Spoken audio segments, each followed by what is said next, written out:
বন্ধুরা আসসালামু আলাইকুম।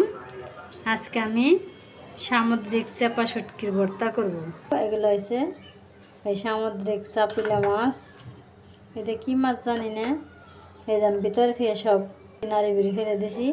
ফেলে দিয়ে আমি সুন্দর করে ধুয়ে নিছি।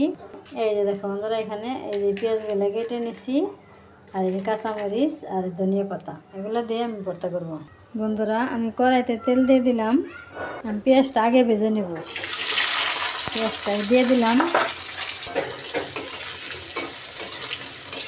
পেঁয়াজটা আগে ভাজার কারণ হচ্ছে, শুটকিটা যদি আমি আগে ভাজি তাহলে পেঁয়াজটা বা পরে ভাজলে পেঁয়াজটা কালো হয়ে যাবে। এই জন্য আমি পেঁয়াজটা আগে ভেজে নিলাম। কাঁচামরিচও দিয়ে দিব। কাঁচামরিচ পেঁয়াজ একসাথে ভেজে নেব, একটু জাল জাল করে বানাবো। 2 রকমের কাঁচামরিচ দিলাম, একটা জাল বেশি একটা জাল কম। এখন রসুন দিয়ে দিলাম। পেঁয়াজ কাঁচামরিচ রসুন আমি এভাবে ভেজে নিলাম। এখন আমি নামিয়ে নেব।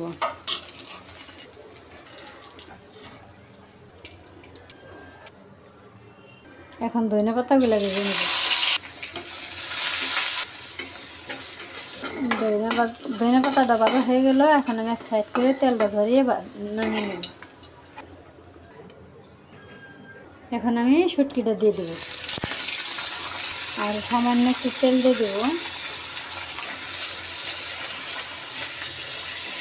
এই আমার শুটকিটা ভাজা হয়ে গেল, নামিয়ে নেব। এখানে আমি পেঁয়াজ কাঁচামরিচ রসুন ধনিয়া পাতা ভেজে নিছি, আর এখানে শুটকি ভেজে নিছি।